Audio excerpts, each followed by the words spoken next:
இயேசு கிறிஸ்துவின் நாமத்தில் உங்களுக்கு என் அன்பின் வாழ்த்துக்களை தெரிவித்துக் கொள்கிறேன். கர்த்தர் நல்லவர். ஒவ்வொரு நாளும் நமக்கு ஆண்டவர் ஒரு ஜெபத்தை, ஒவ்வொருவர் செய்த ஜெபத்தை ஆண்டவர் காண்பித்து கொடுத்து கொண்டே வருகிறார். அதன்படி தியானிக்கிறோம், ஜெபிக்கிறோம். இன்றைக்கு ஒரு ஜெபத்தை நாம் தியானிப்போம். சங்கீதம் 43:1 ஒரு பக்தன் இப்படியாக ஜெபிக்கிறார்.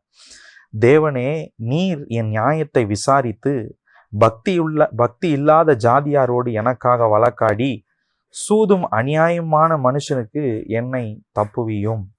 தேவனே, நீர் என்னை நியாயம் விசாரி, எங்களுக்காக நியாயம் விசாரியும். பக்தி இல்லாத ஜனங்களோடு கூட நீங்கள் வழக்காடுங்க ஆண்டவரே, ஆண்டவரே எங்களை தப்புவீங்க அப்படின்னு சொல்லி ஜெபிக்கிறார்.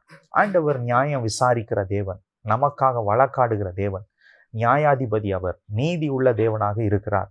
இந்த பக்தருக்கு என்ன மாதிரியான நெருக்கம் என்று தெரியல. ஆனால் இவர் சொல்லுகிறார், ஆண்டவரே நீர் எங்களுக்கு நியாயம் விசாரிங்க ஆண்டவரே. எனக்கு ஒரு அநியாயம் நேரிட்டது, எனக்கு ஒரு அநியாயத்தை செஞ்சுட்டாங்க ஆண்டவரே. என்னை சுற்றிலும் இருக்கிற ஜனங்கள் எல்லாரும் என்னை அப்படி ஒரு அநியாயம் செஞ்சுட்டாங்க. நான் போய் கேட்க முடியாத ஒரு சூழ்நிலை. நான் போய் ஆண்டவரே எனக்கு ஒரு நியாயம் செய்யுங்கன்னு சொல்லிட்டு கேட்க முடியாத ஒரு சூழ்நிலை. அநியாயம் செஞ்சுட்டாங்கப்பா. அந்த அநியாயத்தை ஆண்டவரே நீங்க தான் கேட்கணும், நீங்க தான் விசாரிக்கணும், நீங்க தான் எனக்காக வழக்காடணும், நீங்க தான் எனக்காக பேசணும்னு சொல்லி அழகாக ஜெபிக்கிறார். உங்களுக்கு யாராவது அநியாயம் செஞ்சிட்டாங்களா? உங்களுக்கு பலத்தை மிஞ்சினவர், உங்களை விட பலத்துல மிஞ்சினவங்க உங்க வாழ்க்கையில ஏதோ ஒரு காரியத்தை, அநியாயத்தை செஞ்சுட்டாங்க. உங்களோட அதிகாரத்துல இருக்கிறவங்க, பணபலம் படைச்சவங்க, உங்களை விட காரியத்துல எதையாவது ஒன்றை உங்களுக்கு மேல பலத்தோடு கூட செய்யக்கூடிய ஒரு ஆட்கள் உங்களை உங்களுக்கு விரோதமா எழும்பி உங்களுக்கு அநியாயம் செஞ்சு உங்களை சின்ன பின்னமாக்கிட்டாங்க அப்படின்னு வச்சுக்கங்களேன். உங்களை வேதனைப்படுத்திட்டாங்க, உங்களை கஷ்டப்படுத்திட்டாங்கன்னு வைங்களேன்.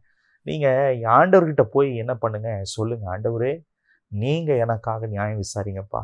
என்னால கேட்க முடியாத ஆண்டவரே, ரொம்ப எளிமையான ஆளு, ரொம்ப சாதாரணமான ஒரு ஆளு, நீங்க எனக்காக கேளுங்க, நீங்க எனக்காக நியாயம் விசாரிக்கிறவர். நீர் தானே நியாயம் உள்ள தேவன், நீர் தானே நீதி உள்ள தேவன், நீ தானே நீதி செய்கிற தேவன், நீ தானே நியாயத்தை விசாரிக்கிற தேவன், நீர் தானே நீதி உள்ள நியாயாதிபதி.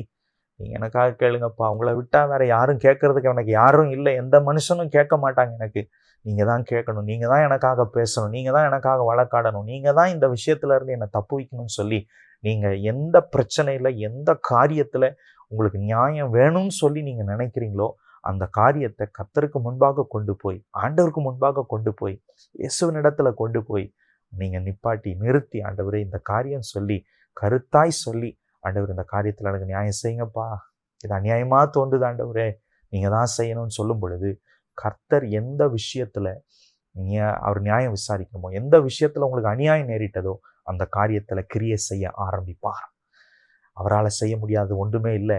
அது எவ்வளோ பெரிய ஆட்களாக இருந்தாலும் சரி, எவ்வளோ பெரிய இருந்தாலும் சரி, நம்ம போய் பேச முடியாத ஆட்களாக இருக்கலாம். ஆனால் கர்த்தர் பேசுவார், கர்த்தர் நியாயம் விசாரிப்பார், கர்த்தர் வழக்காடுவார். அவரால் செய்யக்கூடாத காரியம் ஒன்றுமே இல்லை. தொடர்ந்து ஜெபம் பண்ணுவோம். இந்த அப்படிப்பட்ட ஜெபங்களை நம்ம ஒவ்வொரு நாளும் ஏறெடுக்கும் பொழுது கருத்தோடு ஜெபிக்கிறவர்களாய் நாம் மாறுவோம். தொடர்ந்து ஜெபம் பண்ணுவோமா. நல்ல தாப்பனே துதிக்கிறோம், ஸ்தோத்திரிக்கிறோம். எனக்காக நியாயம் விசாரிங்கப்பா, எனக்கு அநியாயம் செஞ்சுட்டாங்க ஆண்டவரேன்னு ஆண்டவரே உம்மை நோக்கி கேட்கிற பிள்ளைகளை கர்த்தர் நீர் கண்ணோக்கி பார்ப்பீராக. அவர்களுக்கு நியாயம் செய்யும், அவர்களுக்காக வழக்காடும், நாம் மகிமைப்படட்டும். இயேசுவின் நாமத்தில் ஜெபிக்கிறோம் பரலோக நல்ல பிதாவே. ஆமேன், ஆமேன், ஆமேன். கர்த்தர் நல்லவர், உங்களோட கூட பெரிய காரியங்களை செய்வார். தேங்க்யூ. God bless you.